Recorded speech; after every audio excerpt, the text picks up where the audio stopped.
हरे राम राम राम हरे हरे, हरे कृष्ण कृष्ण कृष्ण हरे हरे।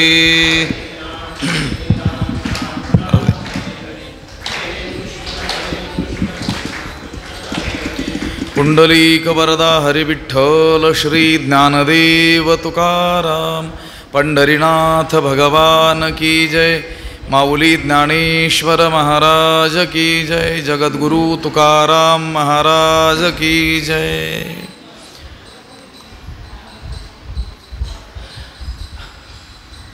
अत्र शूरा महेश्वासा भीमार्जुन समायुधि, युयुधानो विराटश्च द्रुपदश्च महारथः। नमामि सद्गुरुं शान्तं सच्चिदानंद विग्रहं, पूर्ण ब्रह्म परानंदमीशमालंदि वल्लभं।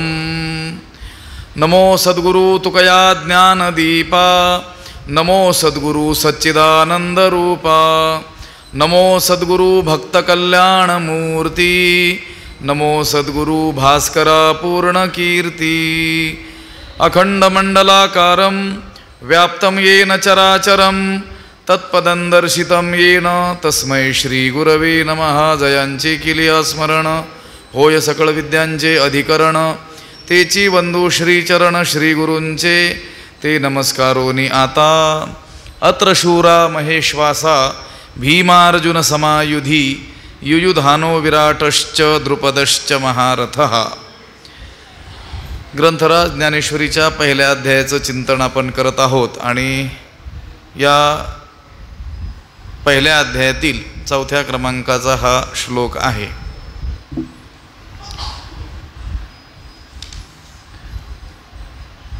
दुर्योधन त्यानं पांडवांचं सैन्य पाहिलं, व्यूहरचना केलेलं सज्ज असलेलं सैन्य पाहिलं आणि द्रोणाचार्यांच्या जवळ जाऊन तो त्यांना म्हणतो आहे की हे आचार्य, तुमच्या बुद्धिमान शिष्य असलेल्या द्रुपद पुत्रानं व्यूहरचना केलेली ही पांडवांची मोठी सेना पहा। आणि आता त्या सैन्यामध्ये असलेल्या महत्त्वाच्या लोकांचं काय करतो आहे, वर्णन करतो आहे। आता इथून पुढं फक्त त्या योद्ध्यांची नावं, त्याचं वर्णन काही श्लोकांमध्ये येणार आहे। या श्लोकाचा अन्वय आपण पाहूया। अत्र शूराः महेश्वासाः युधि भीमार्जुन समाः, युयुधानः च विराटः च महारथः द्रुपदः। अत्र म्हणजे या ठिकाणी या सैन्यामध्ये शूराः शूर असलेले, महेश्वासाः ईश्वास म्हणजे धनुष्य, महाईश्वासाः महा म्हणजे मोठं, ईश्वास म्हणजे धनुष्य, मोठमोठे धनुष्य ज्यांच्याकडे आहेत। आणि युधी युद्धामध्ये भीमार्जुन समाः, भीम आणि अर्जुनांसारखे। युयुधानः म्हणजे सात्यकी, च विराटः विराट, आणि महारथः द्रुपदः महारथी असे द्रुपद या युद्धामध्ये आलेले आहेत। महेश्वासा महान मोठं धनुष्य ज्यांनी धारण केलेलं आहे, शूर असलेले आणि युद्धामध्ये पराक्रम करत असताना भीमार्जुन समाहा, भीमार्जुनासारखे मोठे पराक्रमी असे सात्यकी, द्रुपद, विराट असे योद्धे या ठिकाणी आलेले आहेत। आणि काही असाधारण जे शस्त्रास्त्री प्रवीण, क्षात्रधर्मी निपुण वीर आहाती। या सैन्यामध्ये केवळ या सैन्याचं संचलन ज्यानं केलं, व्यूहरचना वेगवेगळ्या रीतीनं केलेली आहे, तो दृष्टद्युम्न तोच मोठा शूर योद्धा आहे असं नाही, तर आणि काही। आता हे श्लोकावर जरी हे भाष्य असलं तर ज्ञानोबरायांनी सांगितल्याप्रमाणे श्लोका वाचूनही याचा अर्थ लावायचा आपण प्रयत्न केला तरी अर्थ लागू शकतो.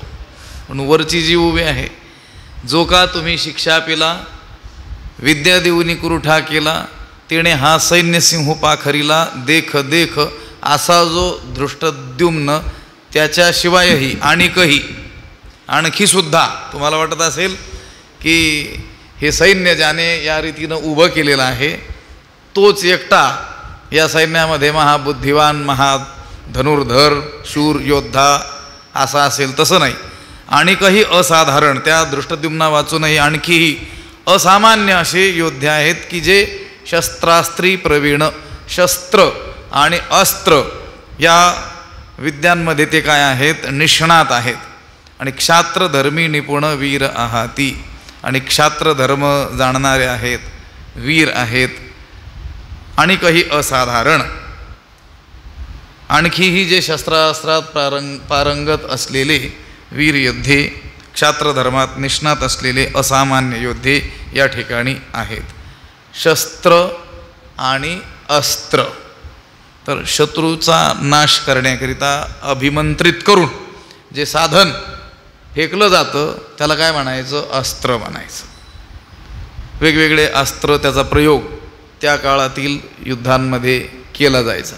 आता ते अभिमंत्रित करून शत्रूवर फेकले जायचे, याचा अर्थ मंत्रशास्त्र जाणणारे देखील ते योद्धे असायचे, तेवढे तपस्वी ते लोक असायचे, तेवढी साधना त्यांनी केलेली असायची. उगं काहीतरी वस्तू निमित्त मात्र हातात घेऊन काहीतरी मंत्र सामर्थ्यानं त्याला अभिमंत्रित करून ती फेकली की तिचा अस्त्रासारखा काय व्हायचा, उपयोग व्हायचा. पर्जन्यास्त्र, अग्न्यास्त्र, मेघास्त्र, वायू अस्त्र, नारायण अस्त्र, अशा वेगवेगळ्या अस्त्रांचा उल्लेख त्या काळातील युद्धांमध्ये केलेला आपल्याला आढळतो. आणि जे हातात धरून शत्रूवर काय केला जातो, प्रहार केला जातो. तलवार असेल, वेगवेगळे त्या काळातील गदा वगैरे असतील, त्याला काय म्हणायचं, शस्त्र. अशा शस्त्रामध्ये आणि अस्त्रामध्ये प्रवीण असलेले, पारंगत, निपुण असलेले वीर असे लोक या ठिकाणी आहेत. आणि एवढंच नाही तर क्षात्रधर्मी निपुण आणि क्षात्रधर्मात निष्णात ते आहेत. आता क्षात्रधर्म म्हणजे केवळ युद्ध करणं हाच क्षात्रधर्म आहे असं नाही. क्षत्रियाला काय अखंड युद्धच करावं लागतं असं नाही. प्रसंग प्राप्त झाला तर युद्धही करावं लागतं, आणि अन्य वेळी प्रजेचं पालनही करावं लागतं, राज्यकारभारही करावा लागतो. तो देखील क्षात्रधर्मच मानला जातो. युद्धामध्ये त्या युद्धशास्त्रात निष्णात असणं हाही क्षात्रधर्म. आणि केवळ युद्ध कलेत निपुण असून भागणार नाही, तर ते युद्ध करत असताना न्याय मार्गाने करणं, कोणी कोणाशी लढणं, कोणत्या वेळी ते थांबवणं, त्या समोरच्याच्या हातातील शस्त्र जर खाली पडलं असेल तर त्या निशस्त्र झालेल्यावर प्रहार न करणं, हा देखील क्षात्रधर्माचा काय आहे, भाग आहे. हा झाला त्या युद्धाच्या काळातील भाग. पण युद्ध नसतानाही राज्यकारभार सुव्यवस्थित चालवणं हाही काय आहे, क्षात्रधर्म आहे. आणि त्या क्षात्रधर्म जाणणारे हे लोक आहेत, वीर आहेत, आणि शस्त्र आणि अस्त्रामध्ये काय आहेत, प्रवीण असे आहेत.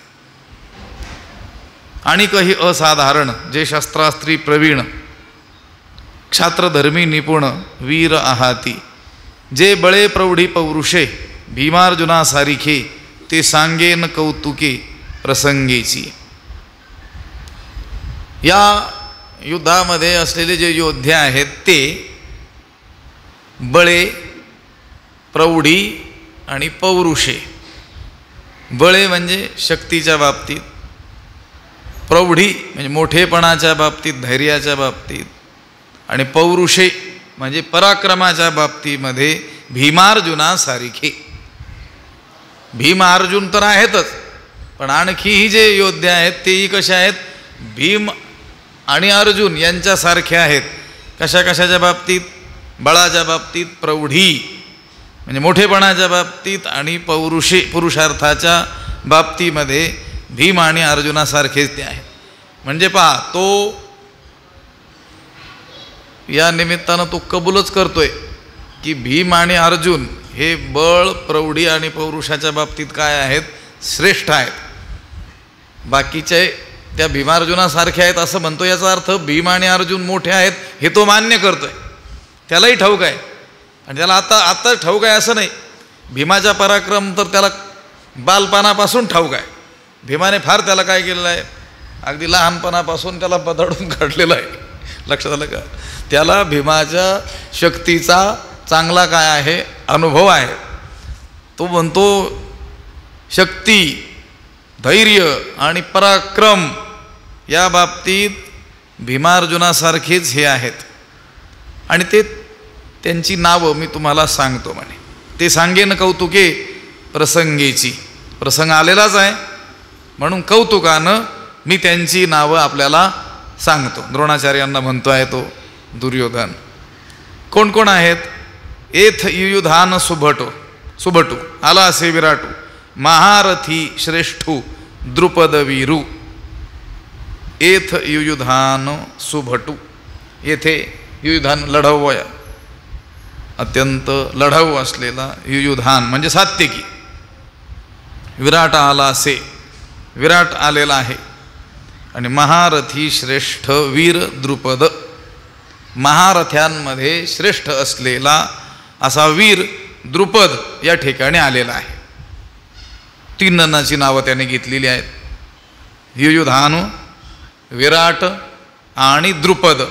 तर युयुधान म्हणजे सात्यकी, हा एक यादव आहे आणि तो भगवान श्रीकृष्णांचा अत्यंत आवडता आहे. भगवंत शिष्टाईला गेले होते त्यावेळेस तो त्यांच्यासोबत होता. सात्यकी म्हणजे युयुधान नावानं ज्याला इथं म्हटलं गेलं आहे. आणि महाभारत युद्धामध्ये जी प्राणहानी झाली त्यात जे थोडे बहुत भाग्यवान वाचले त्याच्यामध्ये हा आहे सात्यकी. हा एक युयुधानू म्हणजे सात्यकी. आता त्याला युयुधान नाव काय, त्याची व्युत्पत्ती काय, ते काय भानगडीत आपण पडणार नाही. आपण काल परवा बोलून गेलो. थोडी गरिबी हटाव योजना पुढे जायचं आहे आपल्याला. कोण कोण आलं एवढे लक्षात ठेवायचं. त्यांच्या नावाच्या मुळाशी गेलो तर त्याच्यातच सगळं प्रवचन निघून जाईल. युयुधान. विराट हा मत्स्य देशाचा राजा आणि ह्या विराटाच्या राजधानीतच, त्याच्या राजवाड्यातच नामरूप पालटून हे सगळे पांडव 1 वर्ष अज्ञातवासात तेथे राहिलेले होते. आणि अर्जुनाचा मुलगा जो अभिमन्यू तो याचा जावई, विराटाची मुलगी उत्तरा तिचा पती. विराटू आणि द्रुपद, महारथी श्रेष्ठू द्रुपद वीरू. द्रुपद म्हणजे द्रौपदीचा पिता, पांडवांचा सासरा. तो कसा आहे? महारथी, जो एकटा 10,000 धनुर्धारी योद्ध्याबरोबर युद्ध करू शकतो आणि शस्त्र अस्त्र चालवण्यात जो प्रवीण असतो त्याला महारथी असं म्हणतात. आणि या महारथ्यांमध्ये श्रेष्ठ असलेला हा वीर द्रुपद तोही आलेला आहे. 3 योद्ध्यांचं वर्णन या ठिकाणी केलेलं आहे. सुभटू, भट म्हणजे योद्धा, सु म्हणजे चांगला, चांगल्या रीतीचा योद्धा असलेला युयुधान, विराट आणि महारथ्यांमध्ये श्रेष्ठ असलेला वीर असा द्रुपद. धृष्टकेतुश्चेकितानः काशीराजश्च वीर्यवान, पुरुजित कुंतीभोजश्च शैब्यश्च नरपुंगवः. धृष्टकेतुः च चेकितानः च वीर्यवान काशीराजः, पुरुजित च कुंतीभोजः च नरपुंगवः शैब्यः. याच्यामध्ये फक्त आता योद्ध्यांची काय आहेत नावं आहेत, त्या नामांचा उल्लेख केलेला आहे. धृष्टकेतू व चेकितान आणि वीर्यवान काशीराज, हा पराक्रमी असलेला काशीराजा. पुरुजित च कुंतीभोज, हा कुंतीभोज आणि नरपुंगवा हा शैब्य, हा नरश्रेष्ठ असलेला शैब्य या ठिकाणी आलेला आहे. दृष्टकेतू चेकितान वीर्यसंपन्न काशीराजा पुरुजित कुंतीभोज आणि नरश्रेष्ठ शैब्य यांचं वर्णन या 5व्या श्लोकात केलं. चेकितान धृष्टकेतू काशीराज विक्रांतू उत्तमौजान नृपनाथू शैब्य देख. चेकितान दृष्टकेतू काशीराज विक्रांतू पराक्रमी असा काशीराज, उत्तमौजा आणि नृपनाथू शैब्य आणि नृपश्रेष्ठ राजे लोकांमध्ये श्रेष्ठ असा शैब्य देख. शैब्यसुद्धा आला आहे. शैब्य देख म्हणजे पहा. हा कुंती भोज पाहे इथ युधामन्यू आला आहे आणि पुरुजितादी राय हे सकळ देख. हा कुंती भोजू पाहे, हा कुंती भोज आहे पहा. इथ युधामन्यू आला आहे, या ठिकाणी युधामन्यू देखील आलेला आहे.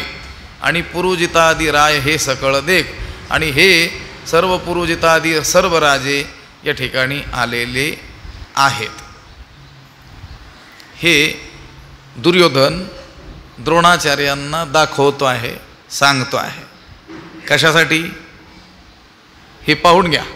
हे एवढे लोक आलेले आहेत, असे श्रेष्ठ असलेले, शस्त्रास्त्रामध्ये प्रवीण असलेले, निपुण असलेले, क्षात्रधर्मामध्ये निपुण असलेले, वीर असलेले लोक या ठिकाणी आलेले आहेत. त्या प्रत्येकाला काही ना काही विशेषण त्याने दिलेलं आहे. महारथ्यामध्ये श्रेष्ठ असलेला वीर असा द्रुपद आलेला आहे. पुन्हा सुभट चांगला योद्धा असलेला युयुधान या ठिकाणी आलेला आहे. काशीराज विक्रांतू पराक्रमी असा काशीराजा आलेला आहे. उत्तमौजा किंवा नृपनाथू शैब्य नृपश्रेष्ठ शैब्य आलेला आहे. हे सर्व जो तो त्या द्रोणाचार्यांना दाखवतो आहे. तो म्हणतो आहे यांच्याकडे पहा, आपल्याला आता यांच्याशी काय करायचं आहे? युद्ध करायचं आहे. तुम्ही कोण आहात? आचार्य आहात.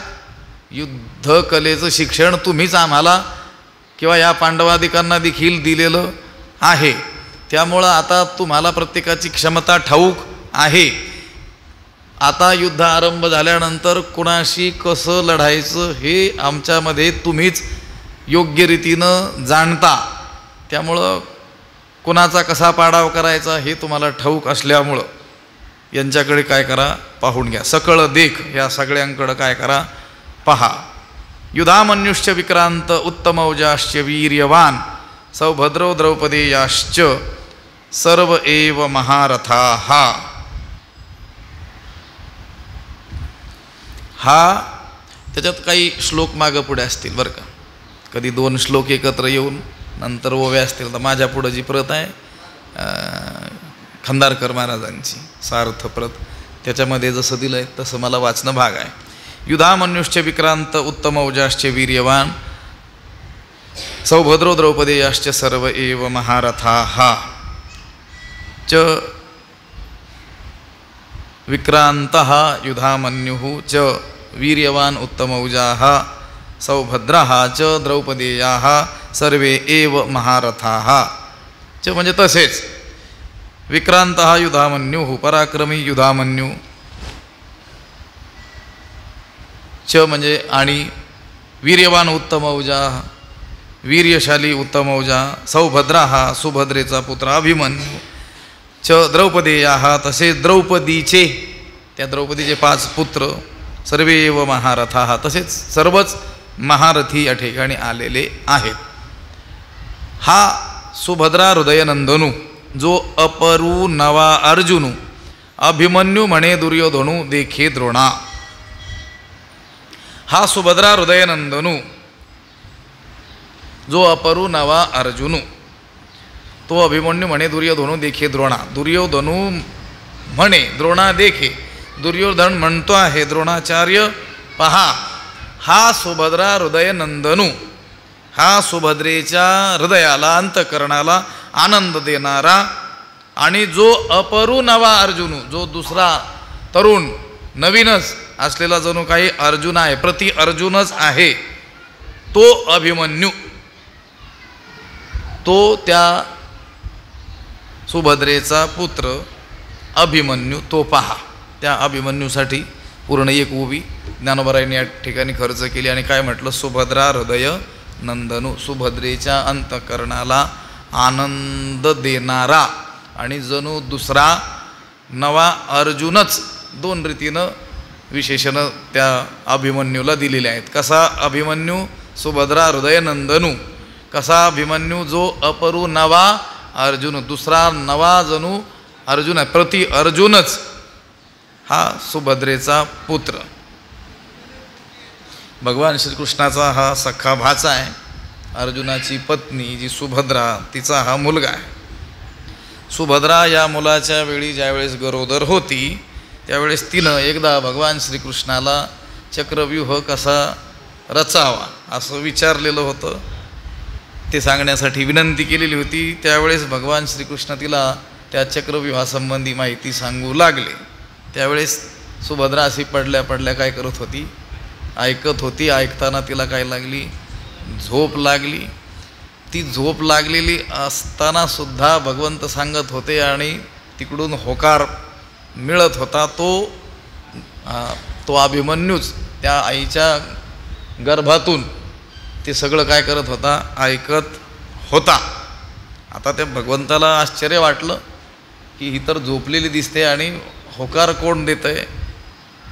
मग सुभद्रेला शांत झोप लागलेली असून तिच्या गर्भातील बालक हे होकार देत आहे हे भगवंताने जाणलं. आता त्या गर्भामध्ये साक्षात चंद्राचा अवतार तो प्रकट झालेला होता. त्याला सहस्त्रकर होते. भगवंताने काय केलं? त्याच्या सुदर्शन चक्राचं तीर्थ त्या झोपलेल्या सुभद्रेच्या मुखामध्ये घातलं आणि त्या गर्भ अवस्थेमध्येच 2 हात सोडून बाकीचे हात काय करून टाकले?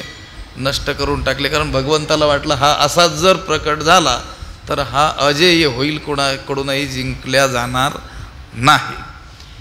आणि भगवंताने ते सांगणं काय केलं? बंद केलं. त्यामुळं त्या गर्भस्थ शिशूनं, त्या अभिमन्यूनं काय ऐकलं होतं? फक्त चक्रव्यूहाचं भेदन करून आतमध्ये प्रवेश कसा मिळवावा एवढंच काय केलेलं होतं?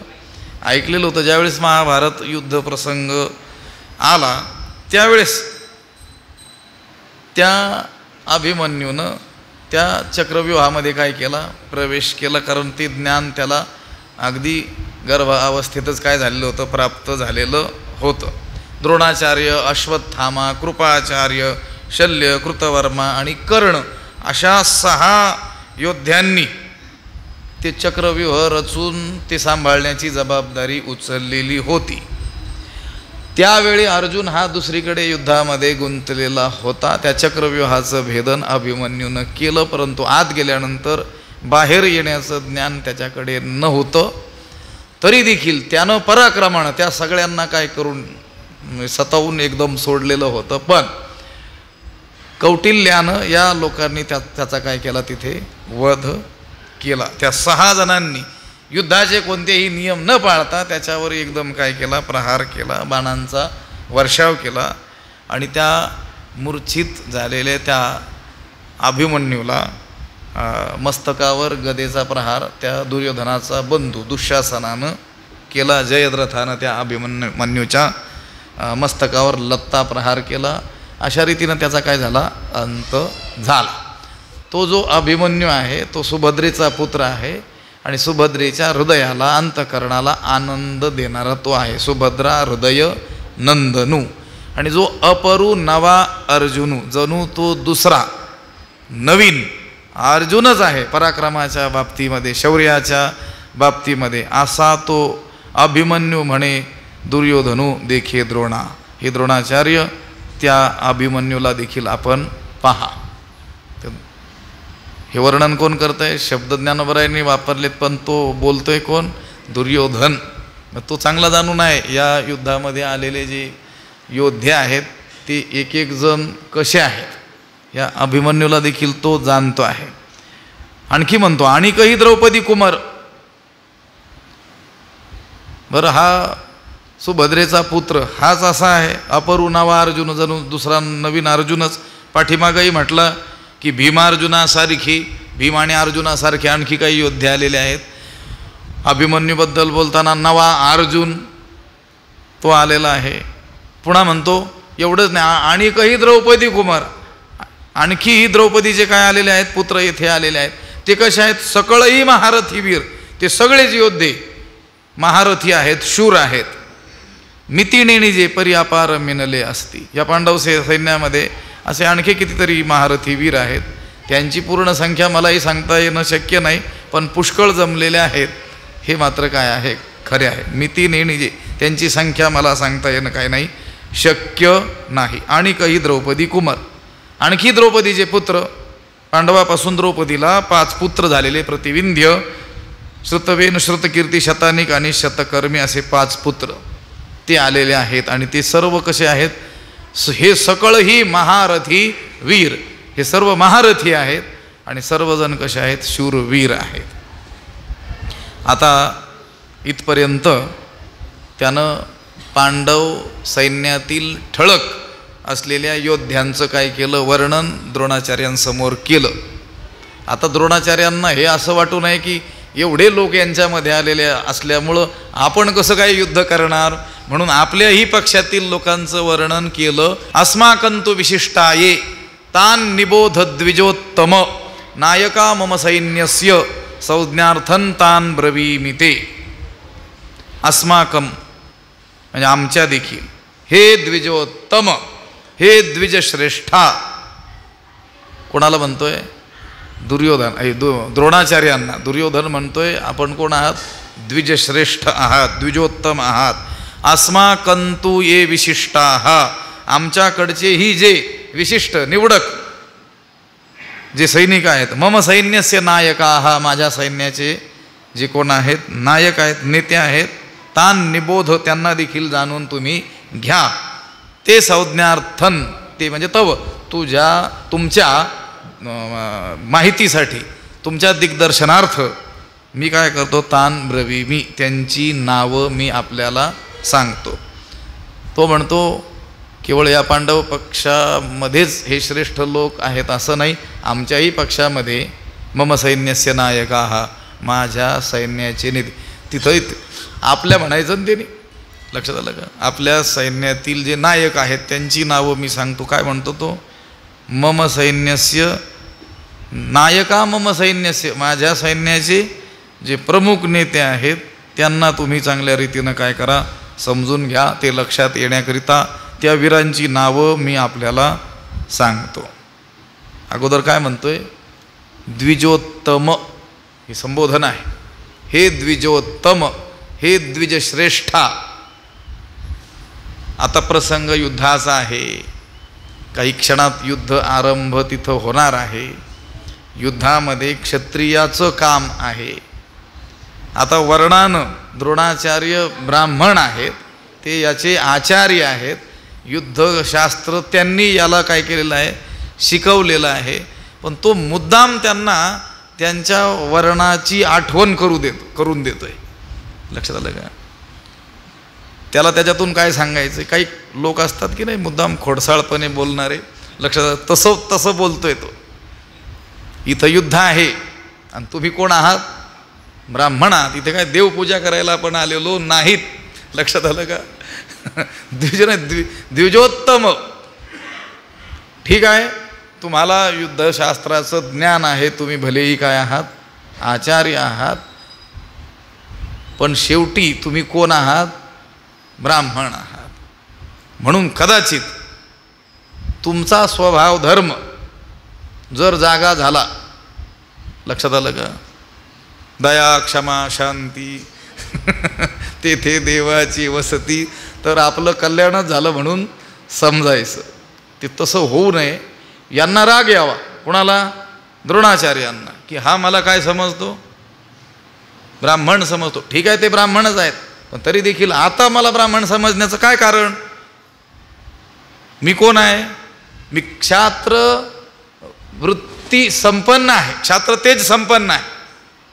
भलेही माझा जन्म ब्राह्मण कुळातील असला तरी देखील क्षात्र तेज संपन्न मी आहे, हे मी याला दाखवूनच देतो. कुणाला? दुर्योधनाला. काय करून? युद्ध करून. कुणाशी? त्या पांडवांशी. हे असं त्यांनी करावं म्हणून हा मुद्दाम त्यांना म्हणतोय. लक्षात आलं का?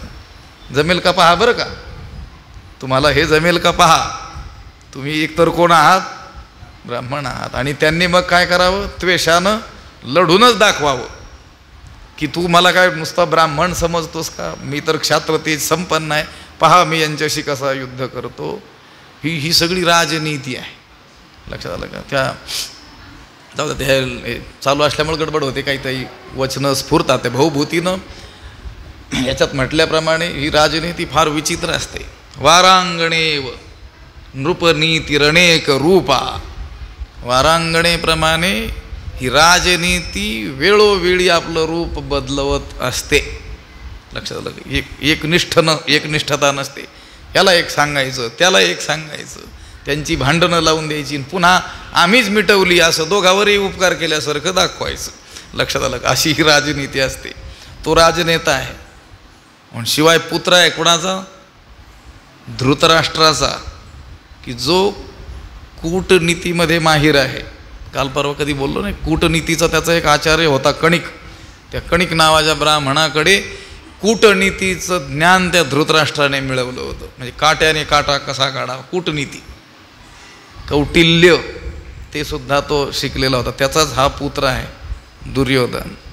तो म्हणतो द्विजोत्तम हे द्विजश्रेष्ठा, आमच्यामध्येही जे विशिष्ट आहेत आणि माझ्या सैन्याचे प्रमुख नेते आहेत त्यांना देखील तुम्ही चांगल्या रीतीनं समजून घ्या, जाणून घ्या. लक्षात येण्याकरिता त्या वीरांची नावे मी तुम्हाला सांगतो. आता आमुच्या दळी नायक जे रूढवीर सैनिक ते प्रसंगे ऐक सांगीजती. आता आमच्या सैन्यामध्ये, आमच्या दळामध्ये जे नायक, जे नेते आहेत, जे शूर आहेत, जे रूढवीर सैनिक, जे शूर आहेत, सैनिक आहेत, प्रसिद्ध आहेत, ते प्रसंगे ऐक सांगीजती. त्यांचीही नावं मी प्रसंगाने आपल्याला सांगतो.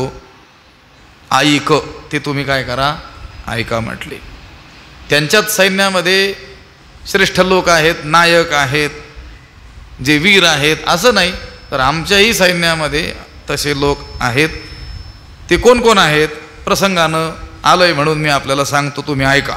आणि मग त्याने त्याच्या पक्षातील, स्वपक्षातील, कौरव पक्षातील सैनिकांची म्हणजे श्रेष्ठ लोकांची नावं घ्यायला काय केला, आरंभ केला. भवान भीष्मश्च कर्णश्च कृपश्च समितिंजयः अश्वत्थामा विकर्णश्च सौमदत्तिस् तथैवच.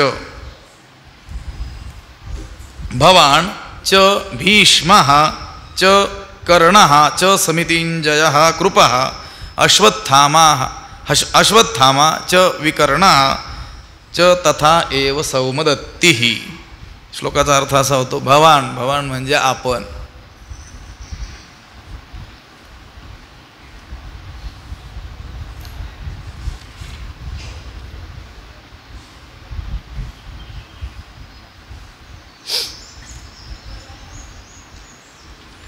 आता इथं त्यांना आवजावं घालायला सुरुवात केलेली आहे.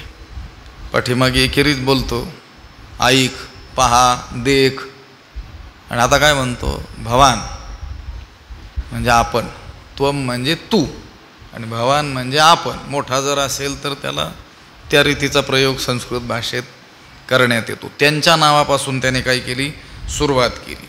भवान म्हणजे आपण स्वतः, च भीष्म आणि भीष्म, च कर्ण आणि कर्ण आहे, च समितिंजय कृपः रणविजयी कृपाचार्य आहेत, अश्वत्थामा आहे, च विकर्ण विकर्ण आहे, च तथा एव सौमदत्ती, तसेच सौमदत्ताचा पुत्र भूरिश्रवा तोही आलेला आहे.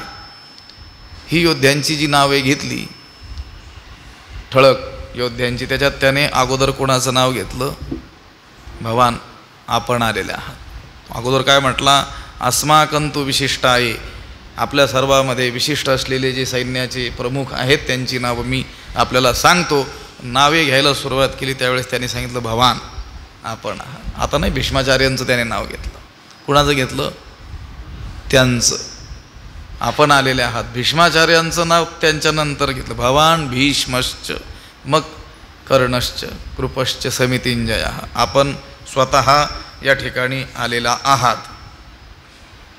भवान भीष्मश्च कर्णश्च, भीष्म आलेले आहेत, कर्ण आहे, समितिंजय म्हणजे रणविजयी कृपाचार्य आहेत, अश्वत्थामा आहे, विकर्ण आहे, आणि सौमदत्ती, सौमदत्ताचा पुत्र भूरिश्रवा हे आलेले आहेत. उद्देशे एक दोन्ही जाईजती बोलोनी तुम्ही आदी करुणी मुख्य जे जे. उद्देशे एक दोन्ही जाईजती बोलोनी. तुम्ही आदी करून जे जे मुख्य वीर आहेत त्यांच्यापैकी एक दोन वीरांची नावे मी तुम्हाला थोडक्यात माहिती होण्याच्या अभिप्रायाने बोलून जातो. उद्देशे एक दोन्ही जाईजती बोलोणी बोलून मी जातो. तुम्ही आदी करुणी मुख्य जे जे. तुम्ही आदी आहात असे जे त्यांची काही नावं मी काय करतो बोलून जातो. अगोदर त्याने काय नाव घेतलं? तुमचं भवान, आपण आहात. म्हणजे त्यांनाही वाटावं की दुर्योधन स्वपक्षामध्ये जे श्रेष्ठ लोक आहेत त्याच्यात सर्वोच्च स्थान कोणाला देतोय? मला देतो आहे. काल बोललो होतो की नाही आपण, अगोदर त्यानं सेनापती म्हणून कोणाकडे जायला पाहिजे होतं? भीष्मांकडे जायला पाहिजे होतं. तो अगोदर भीष्मांकडे न जाता द्रोणापाशी आला, द्रोणाचार्यांजवळ आला.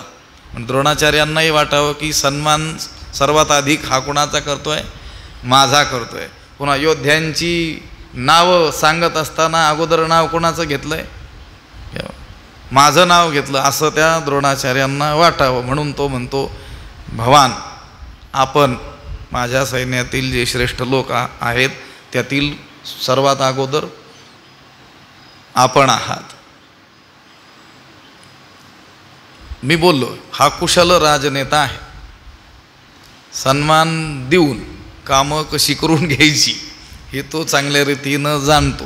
कालच बोललो की नाही, काल परवा कधीतरी. मग जर एवढा तो त्यांना मानतो तर सेनापती का नाही केलं? सेनापती भीष्मांना केलं. आणि सन्मान कोणाचा करतोय? द्रोणाचार्यांचा करतोय. त्यांचं काय करायचं? उपयोग युद्धासाठी करून घ्यायचा आहे. पुन्हा ते थोडेसे त्यांचं अंतकरण हे पांडवांचं काय आहे? पक्षपाती देखील आहे.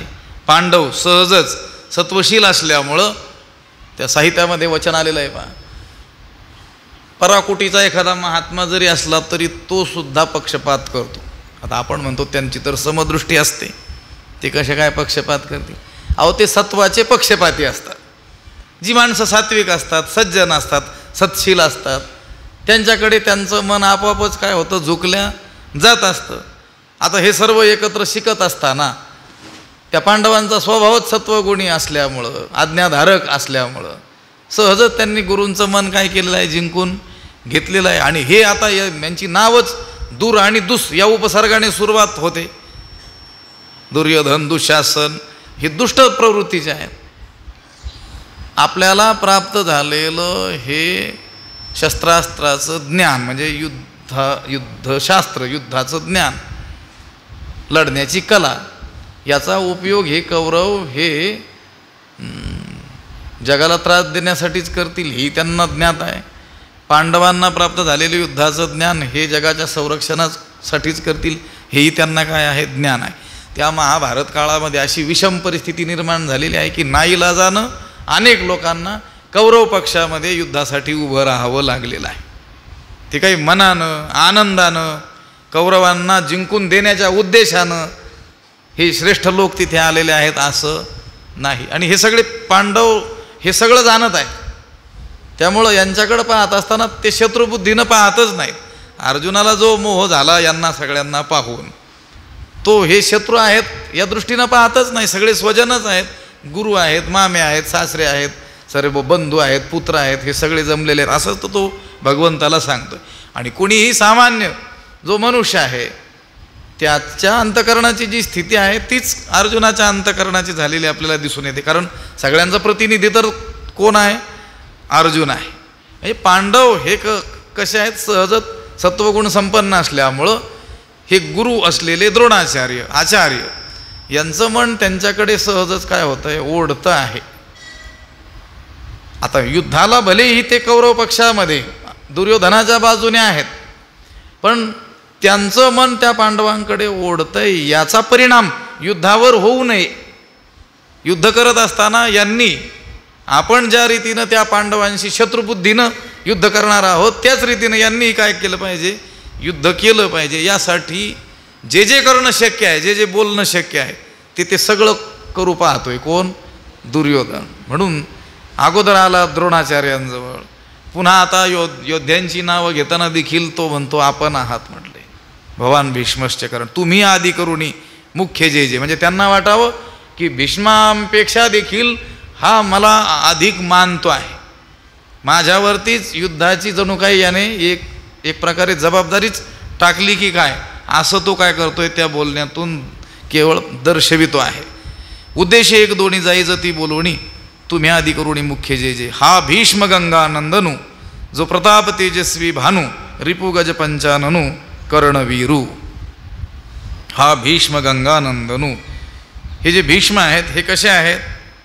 त्यांना गंगानंदनू हे विशेषण दिलंय. आणि जो प्रताप तेजस्वी भानू, पराक्रमाने जणू तळपणारा हा भानू, तेजस्वी सूर्यच गंगानंदनू, गंगापुत्र हे भीष्म आहेत.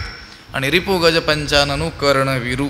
आणि शत्रुरूपी, रिपू म्हणजे शत्रू, रिपू गज शत्रुरूपी हत्तीचा नाश करणारा, पंचानन म्हणजे सिंह, शत्रुरूपी हत्तीचा नाश करणारा जणू सिंहच असा वीर असा कर्ण ही या ठिकाणी आहे.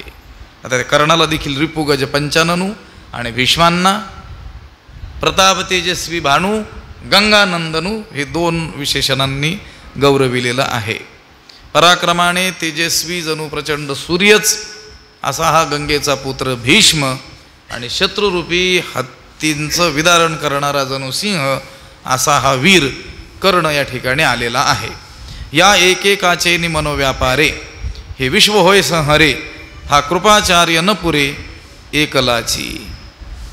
या एकेकाचे नि मनोव्यापारे, हे विश्व होय संहरे, हे विश्व संहरे होय. हे जे लोक आहेत ना, तुम्ही, भीष्माचार्य, हा कर्ण,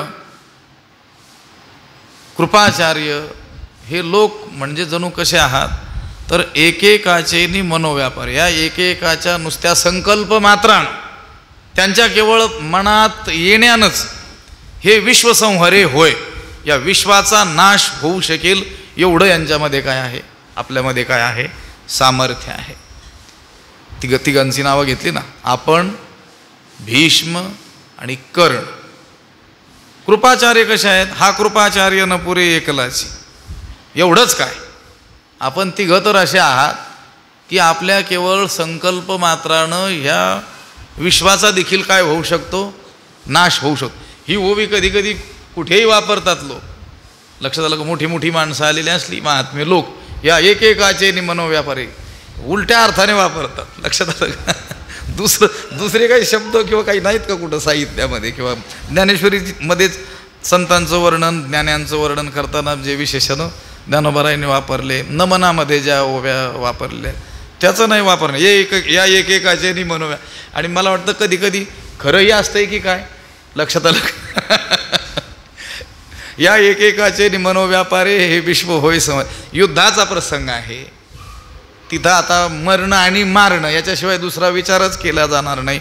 म्हणून त्यानं हे शब्द वापरलेले आहेत, हे योग्य आहे. हे काही विश्वाचं कल्याण करण्याची शक्ती यांच्यात आहे म्हणून तो या शब्दातून ती दाखवतोय असं नाही आहे. तिथं काय दाखवायचं आहे? जेवढी विघातक शक्ती दाखवता येईल तेवढी दाखवण्याचा प्रयत्न करायचा ना शब्दांच्या माध्यमातून. तो म्हणतो आपण, तुम्ही स्वतः भीष्माचार्य, कर्ण ही माणसं अशी आहात की तुम्ही नुसतं मनात आणलं तरी या विश्वाचाही काय होऊ शकतो, संहार. विश्वाचा संहार होऊ शकतो. तर हे युद्ध काय तुम्हाला जिंकणं काय कठीण आहे का? काय करतो, एका दृष्टीने फुगून देतोय. तुम्ही जर मनात आणलं तर तुमच्या संकल्प मात्रे करून हे विश्व संहरू शकतं. तर तुम्हाला हे युद्ध जिंकणं काय कठीण आहे का? आणि कृपाचार्यांचं विचाराल तर हा कृपाचार्य न पुरे एकलाची,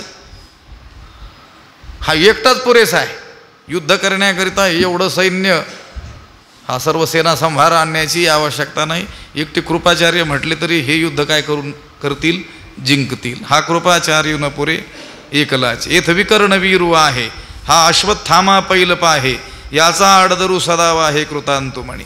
इथं विकर्ण वीरू आहे, हा विकर्ण आहे, हा वीर आहे. एवढंच बोलून जातो. आणि त्यांचा जो पुत्र, कोणाचा? द्रोणाचार्यांचा. कोण? अश्वत्थामा. त्याचं वर्णन मात्र मोठं करतो. हा अश्वत्थामा पैलप आहे. आचार्यांना म्हणतो हा अश्वत्थामा पहा, म्हणजे त्यांच्याच पुत्राकडे हात करून दाखवून तो म्हणतो ह्या अश्वत्थाम्याकडे पहा बरं. याचा आडदरू सदावा हे कृतांतुमणी. याचा आडदरू कृतांतू सदा मनीव आहे. याची भीती यम देखील सर्व काळ मनात बाळगतो. कोणाची? अश्वत्थाम्याची. म्हणजे त्यांच्या पुत्राचा गौरव त्यांच्या समोर करतोय हा अश्वत्थामा. पहा बरं, याची भीती कोण बाळगतो? यम. सदैव यमाला सुद्धा ज्याचा धाक आहे असा अश्वत्थामा आपल्या बाजूने आहे म्हणतो. लक्षात आलं का? म्हणजे त्यांची स्तुती, त्यांच्या पुत्राची देखील काय करतोय? स्तुती. येथ विकर्ण वीरू आहे, हा अश्वत्थामा पैलप आहे. याचा आडदरू सदाव आहे कृतांतुमणी. समितिंजयो सौमदत्ती ऐसे आणिकही बहुत आहाती. जयाच्या बळामिती धाता ही नेणे. समितिंजयो सौमदत्ती. युद्धामध्ये समितिंजय हा युद्धात विजय मिळवणारा सौमदत्ती, सौमदत्ताचा पुत्र भूरिश्रवा आहे. आणि एवढेच आहेत असं नाही, ऐसे आणिकही बहुत आहाती, असे आणखीही पुष्कळ वीर आहेत. जयांच्या बळामिती धाता ही नेणे. ज्यांच्या पराक्रमाची मर्यादा किंवा ज्यांचा पराक्रम केवढा आहे हे धाता ही नेणे ब्रह्मदेव देखील जाणू शकत नाही. बोलतोय कोण? दुर्योधन. आणि ज्ञानोबराय सांगतात दुर्योधन असं बोलतोय. तो दुर्योधनच कितीतरी चढवून बोलणार आणि ज्ञानोबराय त्याला सहाय्य करतात हे शब्द देऊन. लक्षात आलं? याच्या पलीकडे आता वर्णनच होऊ शकणार नाही. जय या अश्वत्थाम्याबद्दल बोलताना काय म्हटलं? यमाची भीती सर्व जग सदैव बाळगतो. तो म्हणतो नाही, हा अश्वत्थामा पैलप आहे, याचा आडदरू सदावा हे कृतांतुमणी. याची भीती यम सदैव मनात बाळगतो. गोष्ट खरी काय आहे? सगळं जग यमाला म्हणजे त्या मृत्यूला, मृत्यूदेवतेला भिवून आहे. तुका म्हणे वा हे मरणाचे भय. सगळे लोक मरण भय अंतकरणात बाळगत असतात. भयसीमा मृत्यू. भयाचं टोक, भयाची सीमा. भय पोचून पोचून कुठपर्यंत पोचतं? मृत्यू. त्याच्या पलीकडे भयच नाही. त्या मृत्यूला सगळं जग भीतय आणि हा म्हणतो तो मृत्यू सदैव याची भीती बाळगतो, ह्या अश्वत्थाम्याची. आणि तो सर्व जाणणारा ब्रह्मदेव हा म्हणतो समितिंजयो सोमदत्ती ऐसे आणिकही बहुत आहाती. युद्धात विजय मिळवणारा सौमदत्ताचा पुत्र भूरिश्रवा म्हणजे सौमदत्ती असे आणखी पुष्कळ वीर आहेत की ज्यांच्या बळाची मर्यादा ब्रह्मदेव देखील जाणू शकत नाही. एवढे मोठमोठे वीर सैनिक आपल्या पक्षात आहेत. एवढेच आहेत असं नाही, तर अन्येचे बहव शूरा मदर्थे त्यक्तजीविताः नाना शस्त्रप्रहरणाः सर्वे युद्धविशारदाः. आणखी पुष्कळ वीर आहेत की जे माझ्यासाठी प्राण देण्यास तयार आहेत, ज्यांच्याजवळ नाना प्रकारची शस्त्रास्त्रे आहेत आणि युद्धविशारदाः युद्धकलेमध्ये जे काय आहेत निष्णात आहेत. त्याचा विचार आपण उद्या करू. पुंडलीक वरदा हरिविठ्ठल. श्री ज्ञानदेव तुका पंढरीनाथ भगवान की जय. माऊली ज्ञानेश्वर विठ्ठल विठ्ठल विठ्ठल विठ्ठल विठ्ठल. पुंडलीक वरदा हरिविठ्ठल. श्री ज्ञानदेव तुका पंढरीनाथ भगवान की जय. माऊली ज्ञानेश्वर. आता विश्वात्मके देवी येणे वाग्यज्ञे तोषावे. तोषोने मज द्यावे पसाय दान हे. जे फळांची व्यंकटी सांडो तया सत्कर्मी रती वाढो. भूता परस्परे पडो मैत्र जीवांचे. विश्व स्वधर्म सूर्ये पाहो. जो जे वांछिल तो तेला हो प्राणिजात. वर्षत सकळ मंगळी ईश्वर निष्ठांची मांदियाळी. अनवरत भूमंडळी भेटो तया भूता. चला कल्पतरूंचे आरव. चेतना चिंतामणीचे गाव. बोलते जे अर्णव पियुषांचे. चंद्रमे जे अलांछन मार्तंड जे तापहीन. ते सर्वाही सदा सज्जन सोयरे होतू. किंबहुना सर्व सुखी पूर्ण होवणी तिही लोकी. भजिजो आदिपुरुखी अखंडित आणि ग्रंथोपजीविये. विशेषी लोकी इये दृष्टादृष्टविजयी हो आवेजी. एथ म्हणे श्री विश्वेश्वरावो, हा होईल दान पसावो. येणे वरे ज्ञानदेवो सुखिया झाला, येणे वरे ज्ञानदेवो सुखिया झाला, येणे वरे ज्ञानदेवो सुखिया झाला. पुंडलीक वरदा हरिविठ्ठल, श्री ज्ञानदेव तुकाराम, पंढरीनाथ भगवान की जय. माऊली ज्ञानेश्वर महाराज की जय. जगद्गुरु तुकाराम महाराज की, सद्गुरु बंशी महाराज की जय. सद्गुरु जोग महाराज की जय.